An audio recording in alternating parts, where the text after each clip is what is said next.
Vos péchés prennent beaucoup de place et vous ne savez pas comment vous en libérer? On a la solution qu'il vous faut. Chez Mondaron, des prêtres dénués de jugement vous écouteront au bout du fil. Tous les types de péchés sont pris en charge dans un abonnement annuel 100% flexible. Par exemple, vous nous contactez pour un vol et finalement vous souhaitez aussi vous confesser pour un adultère? Pas de problème, Mondaron vous écoute. Un seul numéro, le 06 666 666. Le 06 666 666. Certains péchés comme l'inceste ne sont pas admis par l'ordre des darons. Veuillez vous référer à la liste complète sur mondarongpéché.org. Ne le dites pas à mes chefs, le podcast d'une humoriste pas très vaillante. Réalisé par Laura Taouchanov. Épisode 27. Salut les amis, bienvenue dans ce nouvel épisode de Ne le dites pas à mes chefs. J'espère que vous êtes en forme.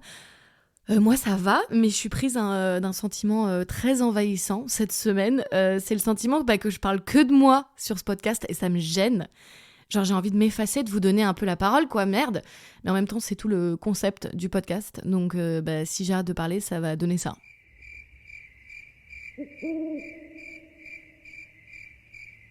Pas très intéressant. Je crois que c'est ma déformation professionnelle aussi. Moi, j'ai voulu être journaliste pour vivre dans la réalité des autres, dans leurs problèmes, dans leur quotidien, et moi, m'effacer, quoi. Donc là, parler que de moi, cette semaine, je suis un peu en mode, bon, ok Laura, maintenant, donne le coussin de parole à ton voisin, t'as explosé ton temps, là. Ça me fait parfois ça avec ma psy, j'ai envie de faire une pause dans la séance et de lui dire, bon, comment vous allez-vous ? Je vous en parlais dans un autre épisode, j'ai vraiment envie de faire ça, genre... Bon là je vois parce qu'on se parle en visio maintenant puisqu'elle est à Paris et parfois derrière elle je vois qu'elle est pas dans le même endroit, elle est pas dans le cabinet, elle est chez elle et je vois qu'elle a un nouveau tableau. Je vais me dire c'est joli ce tableau que vous avez mis là, c'est d'un voyage, vous l'avez ramené de quelque part, mais ça marche pas comme ça. Bref, à part mes crises existentielles, tout va plutôt bien. Ma sœur jumelle Soso là. Soso, je l'appelle jamais Soso en plus, je fais trop la meuf. Sophie, elle vient de faire une prise de sang et du coup pour vous donner un peu une idée de où j'en suis dans la diffusion avec ma sœur jumelle, elle m'a annoncé qu'elle allait faire donc une prise de sang et je me suis dit c'est cool, comme ça elle vérifie pour nous deux.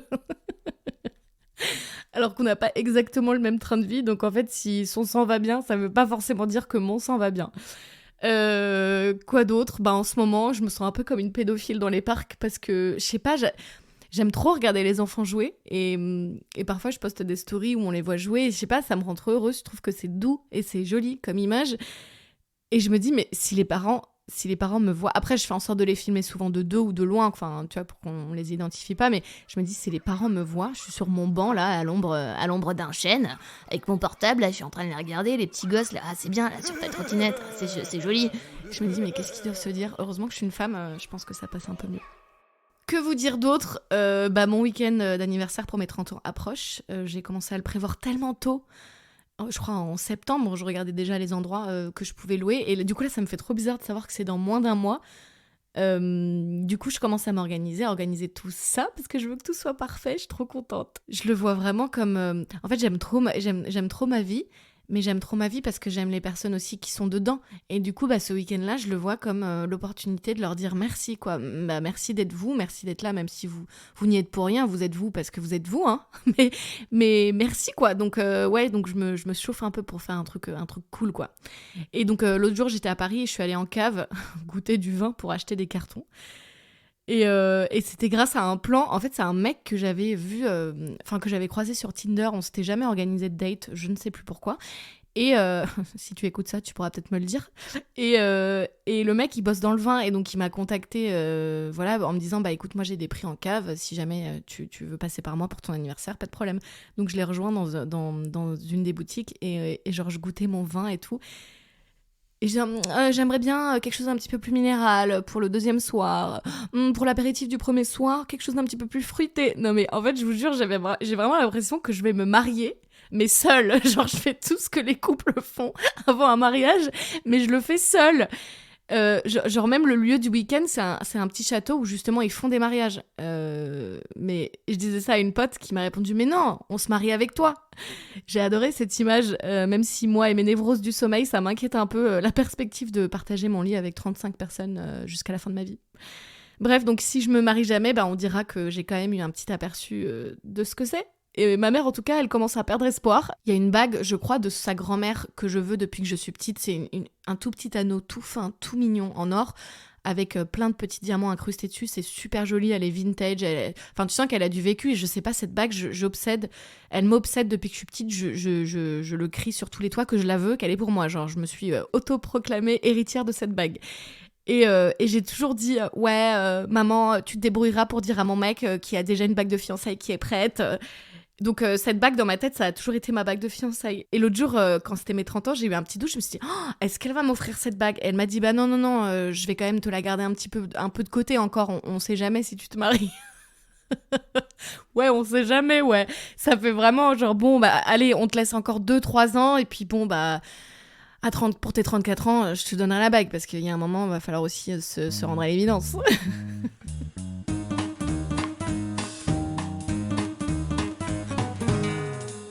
Sinon, cette semaine, j'ai aussi rencontré quelqu'un c'est un truc pour le travail, bref.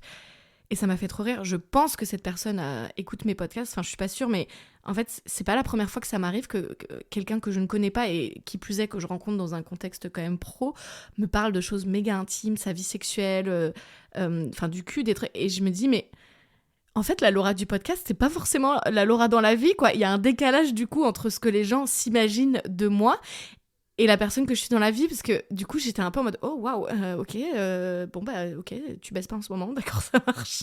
C'était marrant, quoi. Et c'est pas la première fois que ça m'arrive.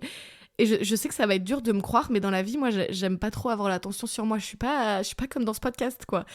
En tout cas, j'aime bien l'attention, ça me dérange pas, mais quand je l'ai décidé. Donc par exemple, on est à un dîner, ah bah Laura, fais un discours. Ah, non, j'avais pas prévu de faire un discours, de quoi, oubliez-moi, quoi. Autre déformation professionnelle, hormis le fait que je préfère que les autres parlent d'eux plutôt que l'inverse, j'ai remarqué que j'avais zéro affect en tant que journaliste. Enfin, du coup, c'est pas comme ça dans la vie, mais par exemple, je fais un témoignage hyper difficile, bah en fait, le micro qu'il y a entre moi et la personne, c'est pas que ça annule toute l'émotion, parce que quand je l'écoute parler, je me dis waouh, voilà, mais je suis pas émue comme comme la personne qui va écouter le témoignage après. Je sais pas si vous comprenez ce que je veux dire. Je dis ça parce que j'ai une collègue qui nous faisait écouter un reportage avant de le diffuser en mode vous en pensez quoi, et elle disait putain, je suis désolée, ça va un peu plomber votre journée parce que c'est vraiment un témoignage difficile. Et en gros, ça parlait, je crois, des femmes en prison en Côte d'Ivoire qui ont pas du tout accès à des protections hygiéniques. Enfin, leurs conditions de détention sont vraiment horribles. Et moi, je regardais le truc, je suis là, oui, bah, en fait, ça me faisait ni chaud ni froid. Quand je suis dans mon rôle de journaliste, genre vraiment, je n'ai plus d'émotion. C'est bizarre. Et une autre pote, là, me disait que elle finissait de monter un épisode de podcast super triste, enfin, qu'elle avait pleuré en le montant, et je me disais, waouh, moi, ça m'est jamais arrivé, ça. Parfois, limite, je fais des interviews difficiles quand je suis et c'est quand je réécoute après que je me dis, ah ouais, quand même, c'était dur. Je me sens perdue, vous savez. Mon fils est mort, mon mari est dans le coma et n'a aucune chance de s'en sortir. Je suis seule. Vous voyez la fenêtre là ? Bah j'ai qu'une envie, c'est de sauter. J'ai envie de mourir. C'est qu'une question de temps, hein. Je vais le faire, je vais sauter. Et personne ne pourra me retenir. Ouais, José, je peux avoir ton avis là sur ce passage ? Je sais pas, c'est creux, non ? C'est pas très fort ce qu'elle dit. Je trouve qu'on sent pas assez le désespoir qu'elle devrait avoir dans cette situation en fait. Non mais en vrai, heureusement que je mets un peu de distance, parce que sinon je finirais en psychiatrie, quoi. J'ai déjà interviewé une nana qui a accompagné sa mère se faire euthanasier en Belgique. Je sais pas moi, un ancien soldat de l'IRA en Irlande là, qui a posé des bombes pour buter des soldats britanniques pendant la guerre civile. Un mec accusé à tort de terrorisme en Belgique, etc. Enfin, psychologiquement, je serais en lambeaux si j'y mettais trop d'affect. Quoi ? Vous pensez que c'est quand même le cas, je suis en lambeaux ? Ouais, c'est possible. Mais ça n'a rien à voir avec mon taf. Et justement, faut que je sois transparente avec vous sur mon état psychologique. En ce moment, je traverse c'est dur à dire. En ce moment, je traverse une période difficile. Pause. Je vais faire une phrase sérieuse, juste 2 minutes. Après, ça va pas durer, promis. Après, on se remet à rire. C'est juste pour que vous ayez le contexte. Mais en ce moment, je traverse une période difficile à cause du daron. Enfin, pas à cause du daron, mais à cause de ce qu'il a fait quand j'étais petite. Mon père, il est parti quand j'avais 4 ans. Il est retourné vivre en Bulgarie quand mes parents se sont séparés. Et quand il m'a annoncé son départ, il m'a dit cette phrase qui a bousillé toutes mes relations après, quoi. Et encore aujourd'hui, ça me rend dingue. Une phrase.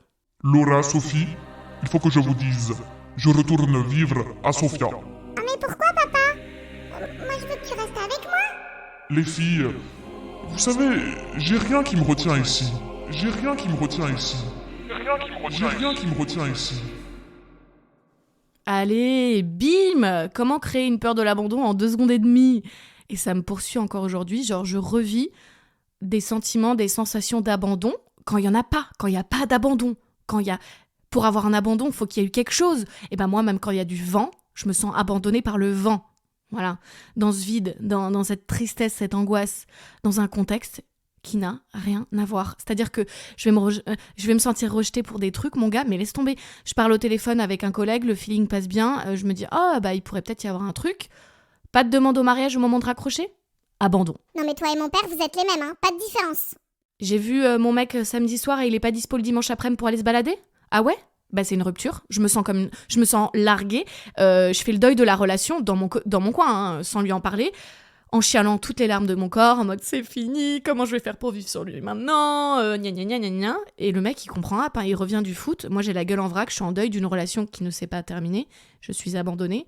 Vous comprenez maintenant pourquoi je me dégoûte aussi facilement des gars ? Bah pour éviter d'en arriver là en fait. Je préfère ne rien ressentir que de me sentir abandonnée comme un vieux labrador là au bord de l'autoroute du soleil. Riez, mais c'est un enfer hein, d'essayer de guérir la petite Laura blessée parce qu'elle empêche la Laura de 30 ans de prendre son pied en fait. Si je pouvais juste parler à la Laura de 4 ans là qui discute avec son père qui lui annonce le départ là, j'aimerais juste intervenir vite. J'ai rien qui me retient ici. Ok, attends, stop. Ma chérie, regarde-moi. Laura, ma chérie, regarde-moi, je suis là. Ce que ton père veut dire, c'est qu'il a besoin de reconnaissance. Il veut être un homme important. Et en France, il n'est rien. Il y a beaucoup de psychologues. Alors qu'en Bulgarie, il pourra exister. Alors oui, ça veut peut-être dire qu'il a une petite Tu ne sais pas, tu ne veux pas savoir, on est d'accord. Bon, alors laisse-le partir. Laisse-le partir. En plus, tu sais qu'il a une maîtresse là-bas en Bulgarie. Donc lui, il veut juste la rejoindre. Ça n'a rien à voir avec toi. Tu es assez. Ne t'inquiète pas, tu es parfois même un peu trop. Son départ, je te promets, c'est une bénédiction. Tu sais, l'été où ta mère t'a jugé parce que tu couchais à droite à gauche. Non, pas maintenant, parce que t'as 4 ans, mais je te parle de l'été de tes 16 ou 17 ans. Bon, et bah de lui, c'est pas du jugement que t'aurais eu. C'est une claque, des insultes sexistes et une privation de sortie pendant des semaines. Alors laisse-le partir. Waouh, c'était deep, hein. On n'est pas là pour être en dépression. On va passer au Docteur Lolo et cette semaine, je pense que vous avez dû le voir si vous me suivez sur Instagram, petit extrait vidéo, je suis accompagnée de Charlotte, qui est une amie de l'école de journalisme à Lille. Je précise Lille parce que pour ceux qui connaissent un peu le classement des écoles de journalisme, c'est la meilleure, d'accord ? Donc autant le préciser dès que tu as l'occasion. C'est Docteur Lolo. Viens voir le docteur. Viens voir le docteur. Bienvenue Charlotte. Salut Docteur Lolo. Carte vitale. Oh mince, je l'ai oublié, elle est périmée. Du coup Charlotte, on se connaît de l'école de journal.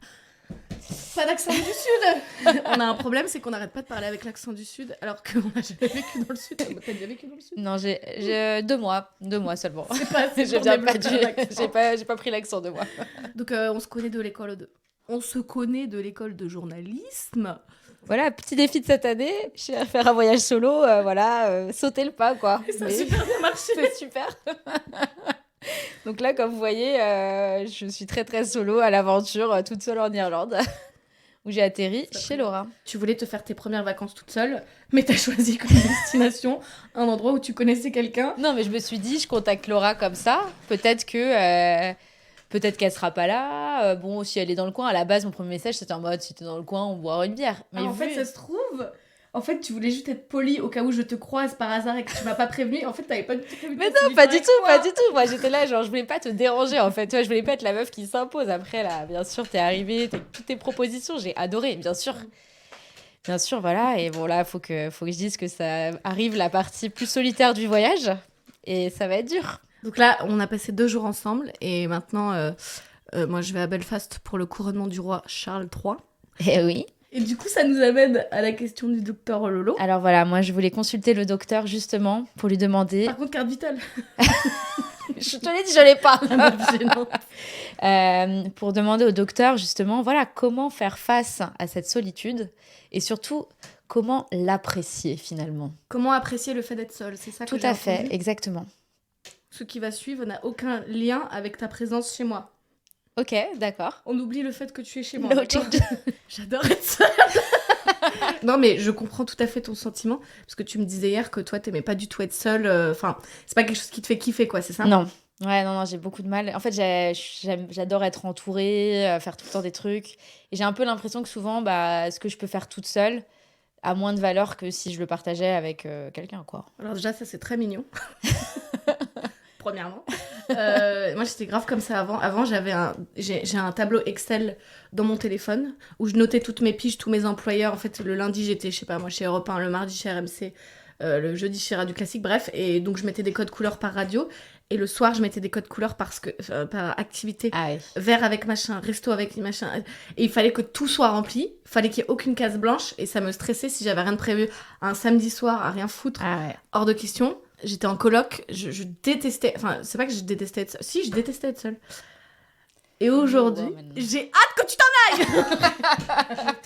Aujourd'hui, voilà, là, il était temps que tu passes à la partie solitaire du trip. Non, pas du tout. Mais par contre, c'est vrai que je me suis rendu compte qu'avant, j'étais comme ça. Et qu'aujourd'hui, j'aime de plus en plus être seule.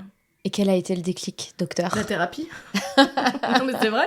Pour rechercher mes batteries, moi, j'aime bien être seule maintenant. Me faire des promenades toute seule, avec le bruit des oiseaux.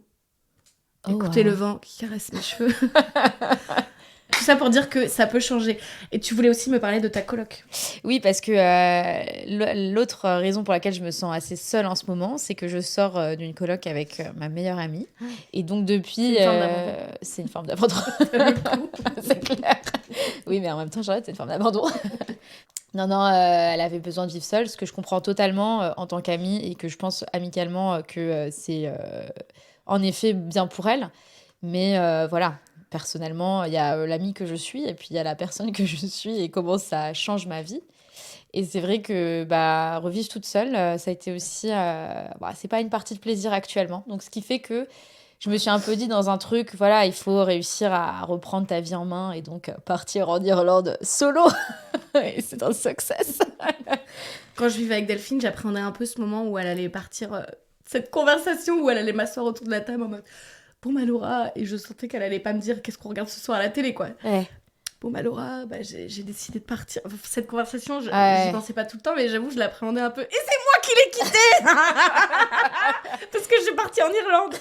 Mais ouais, c'est vrai que c'est toujours plus facile, toi, de partir que Oui. de fermer la porte derrière quelqu'un qui s'en va pour une dernière fois. Tu vois un peu ces ombres, tout ce que vous avez partagé, ces assiettes que vous avez lavées ensemble. Voilà. La même, elle les avait reprises parce que c'était les siennes. T'as plus d'assiettes. J'avais plus d'assiettes, Emma. Non, mais c'est vrai que du coup, ça a fait un vide vraiment physique au début. Et puis, en fait, toi, tu ressens pas le nouveau départ parce que c'est pas toi qui emménage dans un nouvel appart. Non, mais moi, je te comprends tout à fait. Hein.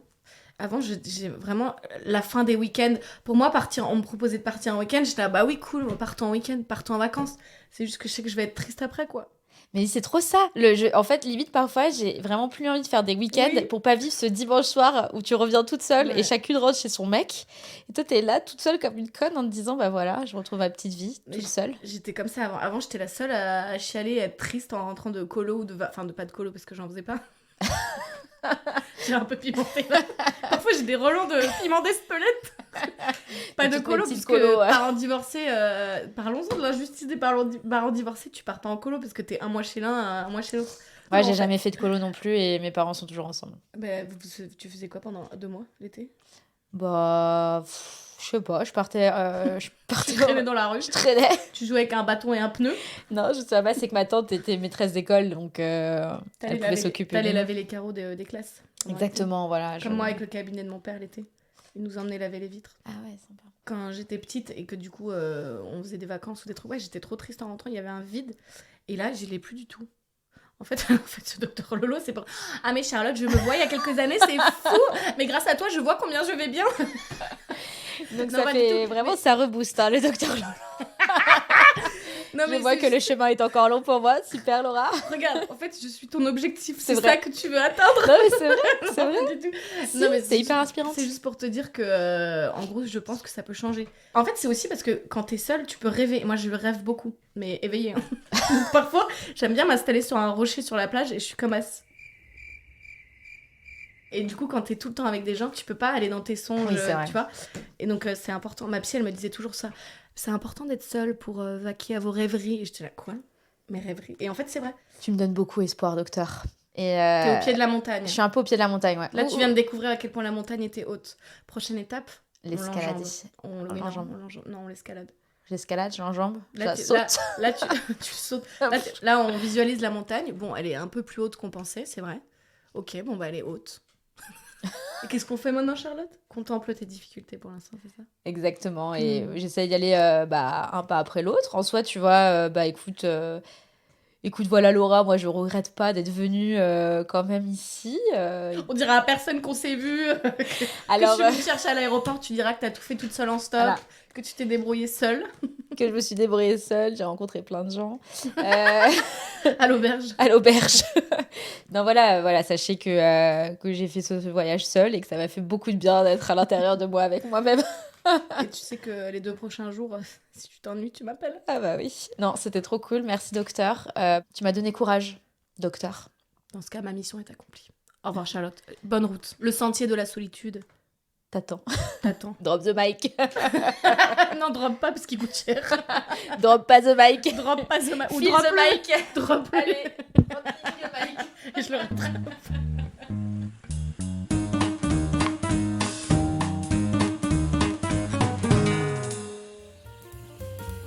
Les amis, c'est la fin de votre épisode. J'espère que vous avez passé un bon moment avec moi, avec nous, avec Charlotte aussi, qui m'a laissé un petit message vocal à l'aéroport pour voilà, faire le bilan sur son séjour seul.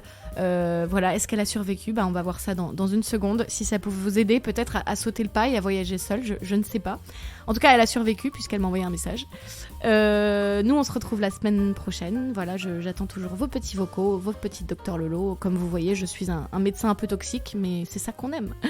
Voilà, je vous embrasse très fort. Prenez soin de vous et à très vite. Bye. Ici Charlotte, en direct de l'aéroport de Dublin. Écoute, c'était un petit peu mitigé, je dirais. Je vais faire plusieurs notes à moi-même de conseils pour la suite si je réitère l'opération. Déjà, mieux choisir mon auberge de jeunesse. Parce que là, elle était un petit peu miteuse. Je partageais ma chambre avec une meuf qui devait être en jet lag parce que quand je suis arrivée à 18h30, elle dormait déjà, puis m'a réveillée à 3h du mat pour se préparer à sortir. Oui, normal. Bon, finalement, ce qui a été le plus dur, ça a été les soirs. Bon, finalement, il n'y en a eu que un toute seule. Mais voilà, être toute seule le soir, ça m'a foutu un peu le blues. En plus, il pleuvait des cordes ce soir-là, puisque sachez tous qu'il a fait super beau pendant tout mon séjour irlandais, sauf le soir où j'ai été toute seule, où il a plu des cordes. Je pense que voilà, c'était un peu un signe de la vie, signe de l'univers, en mode pourquoi tu t'imposes ça à toi-même. Bref, écoute docteur, merci pour tout. Je te fais des gros bisous docteur, et puis à très vite à Paris pour ta new life. Espérons que nous soyons voisines. Bye bye.